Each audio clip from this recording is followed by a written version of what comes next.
Bonjour les amis, j'espère que vous allez bien et que tout se passe pour le mieux pour vous. Alors, moi je suis au Sénégal, un très beau pays. Ça fait du bien d'être là, lorsqu'on est ici on se sent bien, c'est vraiment magnifique.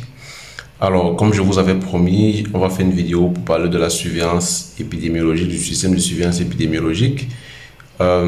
Ici au Sénégal, j'ai eu l'occasion de rencontrer plusieurs collègues qui travaillent dans la santé publique dans plusieurs autres pays en Afrique. Et on va essayer de discuter un peu pour voir les points de ressemblance des systèmes de surveillance épidémiologique dans ces différents pays. On parle par exemple du Niger, du Burkina Faso, bon, du Cameroun, parce que moi je viens du Cameroun. Donc il y a le Niger, Burkina Faso, Nigeria. Voilà, et je crois que c'est tout. Burkina Faso, Niger, Nigeria, Cameroun. Et je pense qu'il y a aussi Tchad. Ok. Donc on va essayer de discuter un peu pour voir. Voilà, il y a la RCA et la RDC. Voilà, République centrafricaine et République démocratique du Congo. On va essayer de discuter un peu pour voir quels sont les points de ressemblance et quels sont les points de différence dans ces différents systèmes de surveillance épidémiologique là. Donc, si vous n'êtes pas encore abonné sur cette chaîne, je vous encourage à vous abonner et à activer la cloche de notification pour ne rien manquer lorsqu'on publie une nouvelle vidéo. Dans cette chaîne YouTube, on parle de tout ce qui est de santé publique, actualité sanitaire. Également, je partage avec vous mes expériences quotidiennes en santé publique. Donc ça, c'est une chaîne de partage et n'hésitez pas à écrire un commentaire, à partager votre expérience dans la rubrique commentaires. Ça peut être très utile.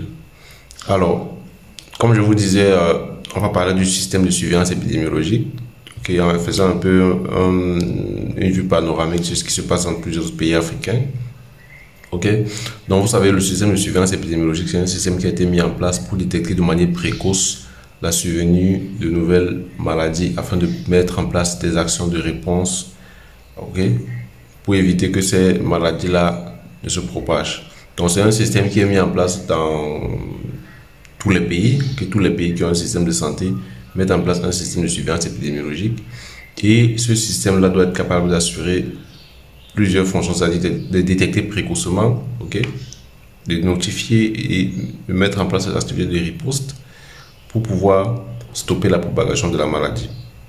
Donc, pour ce qui est du Cameroun, vous savez, le système de surveillance au Cameroun, c'est la dernière version a été modifiée, a été mise à jour en 2020. Okay? Et cette version qui décrit le système de surveillance épidémiologique est contenue dans un guide qu'on appelle le guide SIM-R, okay? que je pourrais vous remettre là afin que vous ayez une vue de ce qu'il en est. Mais vous pourrez trouver cela dans le site du ministère de la Santé publique. Ok, vous pourrez le télécharger. La dernière version du guide des techniques pour la surveillance intégrée de la maladie et de la réponse au Cameroun date de décembre 2020. Vous allez sur Google, ministère de la Santé publique, SIM-R, et vous pourrez télécharger le guide et facilement avoir une vue. Ok, le guide présente par exemple les maladies sous surveillance épidémiologique, les maladies à déclaration immédiate, les maladies à déclaration hebdomadaire, les maladies à notification mensuelle. Ok. Et là, ça permet de savoir exactement comment est-ce que le système fonctionne. Et la nouveauté avec ce guide-là, c'est qu'il permet de ce qu'on appelle le système numérique, c'est-à-dire la notification qui se fait de manière numérique à travers le DHIS2. Et voilà, si on peut faire déjà une certaine comparaison avec d'autres pays. Déjà, le point de ressemblance entre le système de surveillance épidémiologique au Cameroun et les systèmes de surveillance épidémiologique dans d'autres pays, c'est déjà, il y a énormément de points de ressemblance. Okay, les fonctions déjà sur le plan de l'organisation du système de santé sont pratiquement les mêmes, c'est-à-dire on a un niveau périphérique, on a un niveau intermédiaire, on a un niveau central.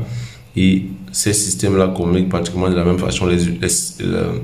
Les organes administratifs, les organes sanitaires et les structures de dialogue sont pratiquement les mêmes dans la plupart des pays africains que j'ai cités tout à l'heure au début.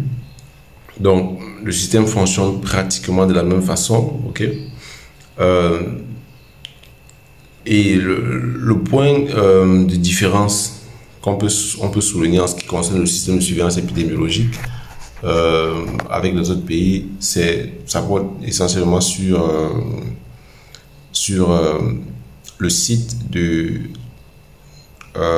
d'analyse. Okay? Au niveau de l'analyse des données, vous savez, lorsqu'on a notifié un cas suspect, okay, il faudrait faire des analyses pour confirmer si le cas est vraiment un cas confirmé ou pas. Et là, on va passer au niveau du laboratoire. Et donc, la différence ici, c'est au niveau du Nigeria. Le Nigeria a plusieurs... Okay, le Nigeria dispose de plusieurs laboratoires au niveau périphérique.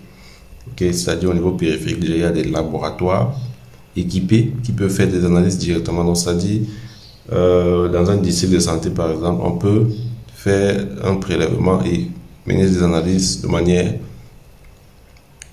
plus rapide et ainsi avoir les informations sans devoir faire parvenir des échantillons au niveau central, envoyer ça dans une autre région pour qu'on puisse analyser. Ce qui n'est pas le cas par exemple pour d'autres pays comme le Cameroun, la RCA, le Tchad et d'autres pays. Il faudrait envoyer généralement les échantillons qui ont été prélevés au niveau d'un laboratoire de référence qui est généralement le Centre Pasteur, l'Institut Pasteur pour ce qui est par exemple de la RCA. Donc, et là, ça peut prendre souvent un peu de temps et voilà.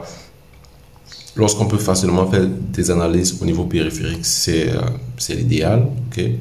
Ça permet de pouvoir rapidement avoir les résultats des tests et ainsi mettre en place des mesures de mitigation qui s'imposent.